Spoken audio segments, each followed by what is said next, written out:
Assalamualaikum warahmatullahi wabarakatuh, teman-teman semuanya. Bagaimana kabarnya hari ini? Semoga teman-teman kita semua senantiasa dalam keadaan sehat walafiat, dan yang tak kalah pentingnya, semoga kita senantiasa dalam keadaan beriman dan bertakwa kepada Allah Subhanahu wa Ta'ala. Teman-teman, pada video kali ini seperti yang sudah tertera di judul, kita akan ngebahas tentang seorang perempuan yang sudah terlanjur serahkan kehormatan.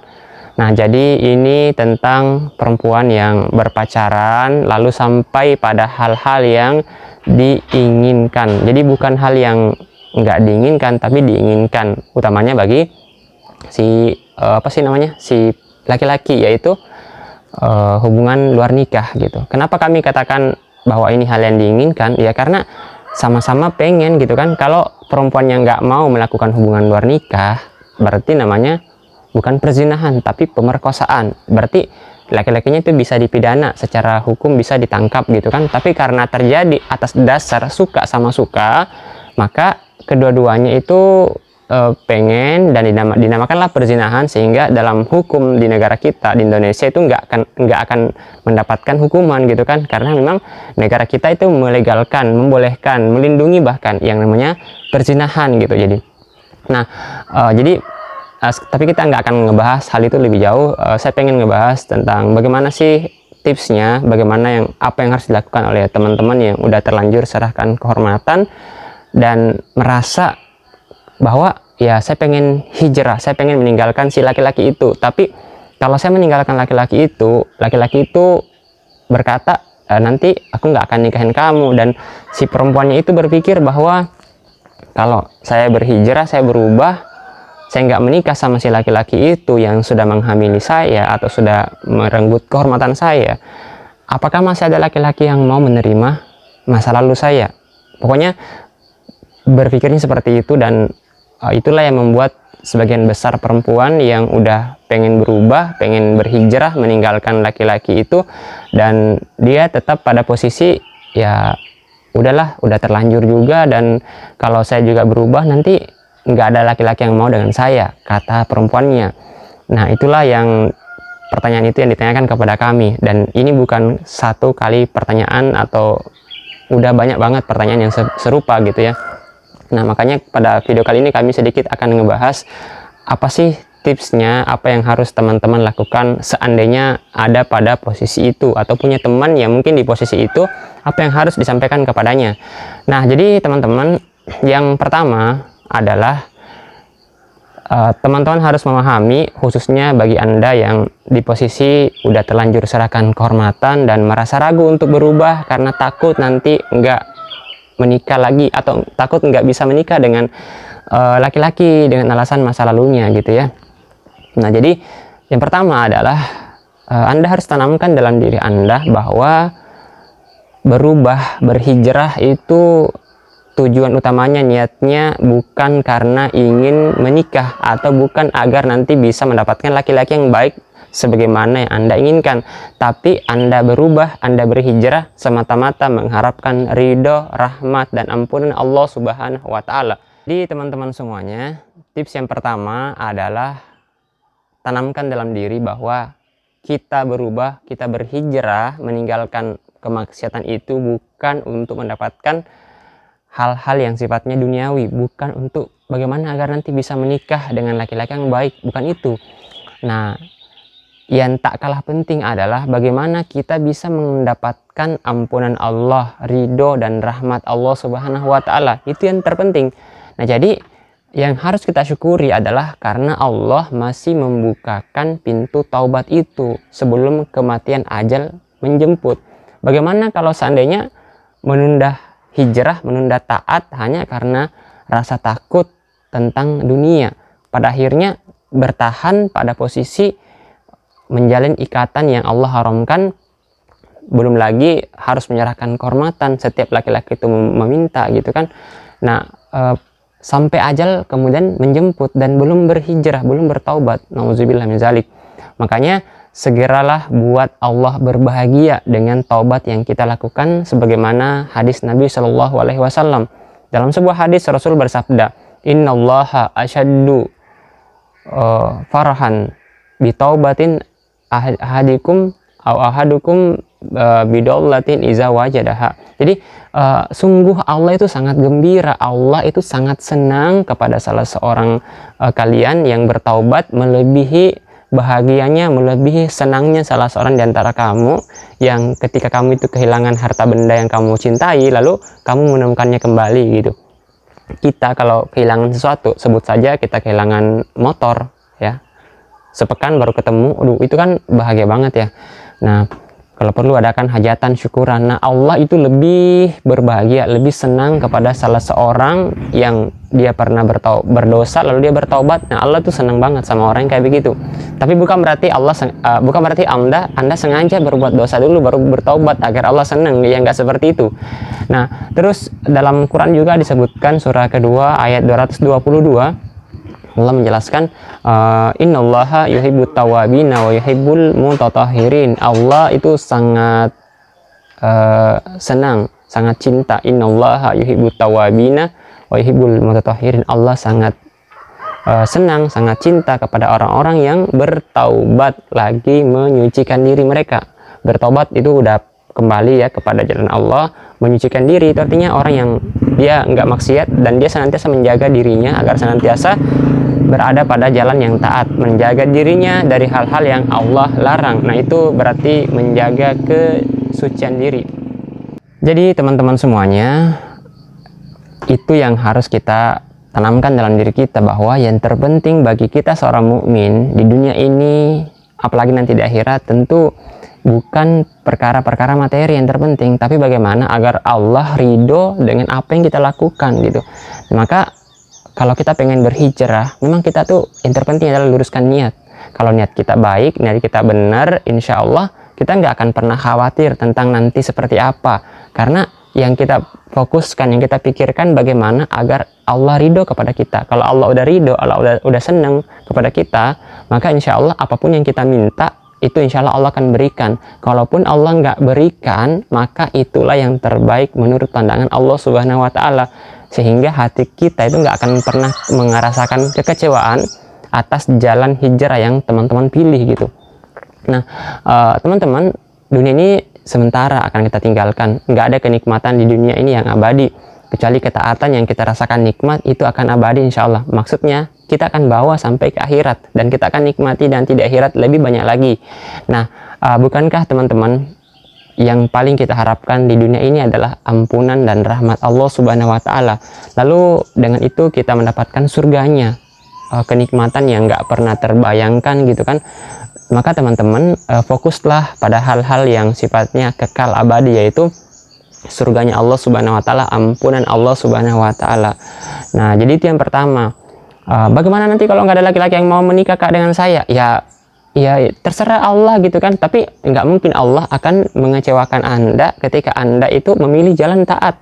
Dan mungkin Allah mengecewakan seorang hamba ketika seseorang itu berada pada jalan yang Allah ridhoi. Ya kami punya fakta juga, sekitar 4 tahun yang lalu ada seorang muslimah yang kami kenal, dia juga pernah berada pada posisi sebagaimana yang tadi ditanyakan, bahwa dia sudah terlanjur serahkan kehormatan, lalu dia berhijrah, berubah, taat, merubah segalanya, berubah 360 derajat.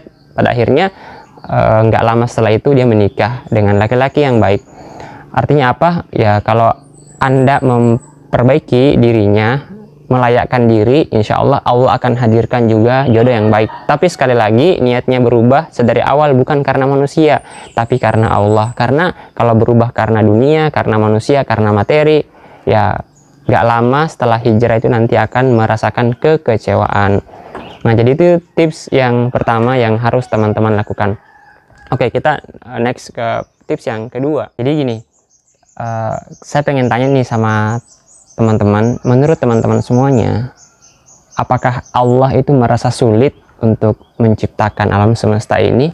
Apakah Allah merasa sulit untuk menciptakan manusia, kita, dan segala makhluk hidup lainnya yang begitu luar biasa, begitu sempurnanya gitu, mempergilirkan siang dan malam, itu kan mudah banget bagi Allah. Nah apalagi kalau hanya sekedar untuk mempertemukan kita dengan jodoh yang baik, itu sangat kecil, sangat mudah bagi Allah. Maka teman-teman harus berhusnuzon, bersangka baik gitu ya. Ya nggak apa-apa, niatkan dalam hati, ya Allah saya pengen berhijrah karenamu, mendapatkan ridhomu dan ampunanmu. Semoga dengan itu engkau juga mengaruniakan kepadaku jodoh yang baik. Ya nggak apa-apa, bertawasul dengan amal soleh gitu kan. Yang penting niatnya hijrah di awal bukan karena dunia, tapi karena ampunan dan rahmat Allah Subhanahu wa Ta'ala. Itu yang tips yang kedua adalah senantiasa bersangka baik, berhusnuzon kepada Allah Subhanahu wa Ta'ala, bahwa Allah itu maha segala-galanya, maha kuasa. Pokoknya memberikan kemudahan apa yang kita inginkan selagi kita taat. Bukankah Allah berfirman dalam Quran juga disebutkan, wa may yattaqillaha yaj'al lahu makhrajan wa yarzuquhu min haitsu la yahtasib wa may yattaqillaha fahuwa hasbuh. Jadi siapa yang kemudian bertakwa kepada Allah, siapa yang kemudian taat, tawakal, menyerahkan sepenuhnya dirinya kepada Allah, maka itu sudah cukup dan Allah akan memberikan orang itu jalan keluar dari segala persoalannya. Wa yarzuquhu min haitsu la yahtasib, memberi rezeki dari arah yang enggak dia sangka-sangka. Nah, kemudian teman-teman, yang ketiga yang pengen kami sampaikan adalah jika seandainya Anda seorang perempuan berada pada posisi terlanjur serahkan kehormatan dan memilih antara dua pilihan, apakah akan bertahan atau meninggalkan. Kalau Anda memilih bertahan hanya karena takut nanti nggak dinikahi sama laki-laki itu, karena laki-laki itu berkata, kalau kamu meninggalkan aku, kalau kita putus ya aku nggak akan bisa nikahin kamu, tapi kalau kita masih bersama nanti aku akan nikahin kamu. Nanti itu kan nggak jelas kapan ya. Seandainya pun udah dia melamar dan Anda belum serahkan kehormatan, tapi dia katakan, oh nanti aku akan datang untuk bukan khitbah, maksudnya ijab kabul gitu ya, untuk menghalalkan. Tapi dia sudah melamar Anda sebulan yang lalu, tapi nantinya dia datang untuk ijab kabul, itu nggak jelas kapannya. Itu pun harus ditinggalkan kalau menurut saya, kalau nggak ada kejelasan.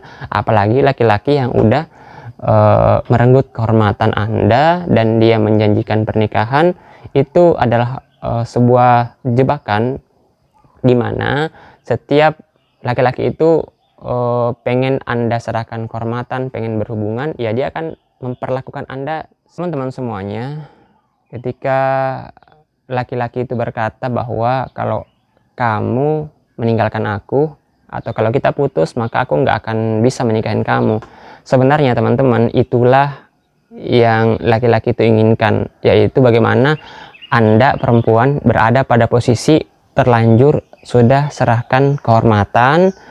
Pada akhirnya laki-laki itu kan terserah dia gitu kan, mau ngajak Anda berhubungan kapan saja. Dan seorang perempuan yang dia nggak memahami apa yang diinginkan oleh laki-laki itu, ya dia akan menyerahkan terus dirinya gitu, karena dengan alasan agar laki-laki itu nanti mau menikahi saya gitu. Padahal kan nggak jelas ya kapannya gitu kan.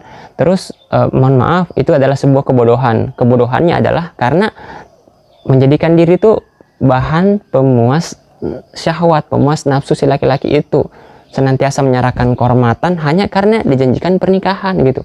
Nah itu kan apa ya, mohon maaf gitu, seorang perempuan, kita katakan perempuan yang pelacur gitu, itu untuk disentuh, apalagi untuk serahkan apa ya, kehormatannya, harga dirinya, seluruhnya dirinya, itu kan mesti dibayar ya. Nah kalau ada seorang perempuan yang hanya dengan modal aku sayang kamu, aku akan nikahin kamu, hanya dengan modal kata-kata dia udah serahkan dirinya sepenuhnya kepada laki-laki itu, nah itu kan lebih di bawah daripada perempuan yang menjual dirinya gitu. Bukan berarti Anda harus menjual diri dengan harga 80 juta, enggak. Tapi maksud saya teman-teman,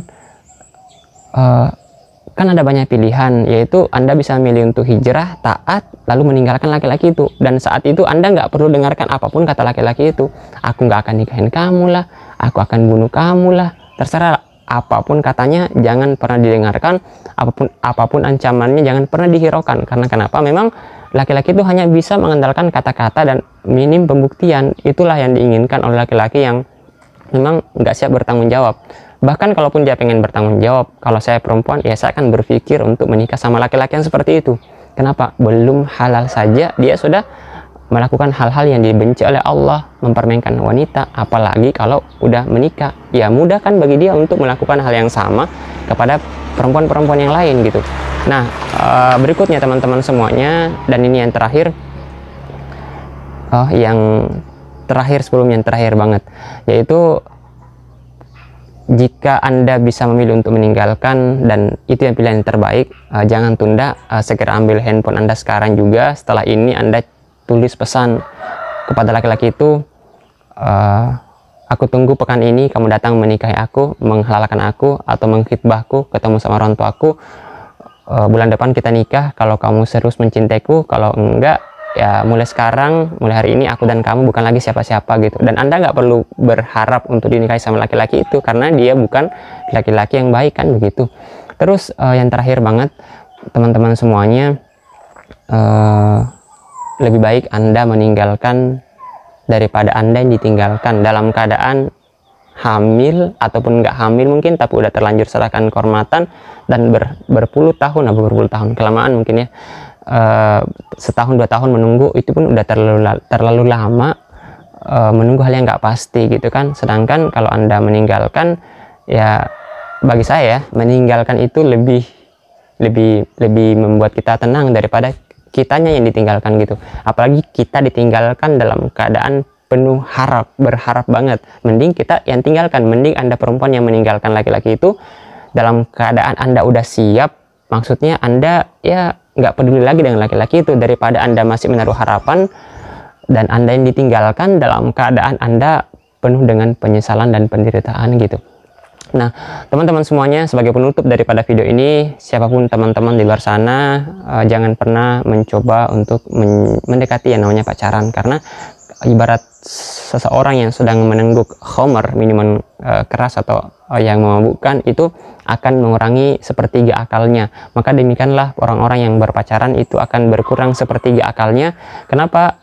Kita kemudian menyaksikan banyak anak muda bahkan masih berpakaian sekolah tanpa rasa malu berpelukan di tempat umum gitu kan, bersikap layaknya suami istri, bahkan melebihi kemesraan suami istri itu di tempat umum.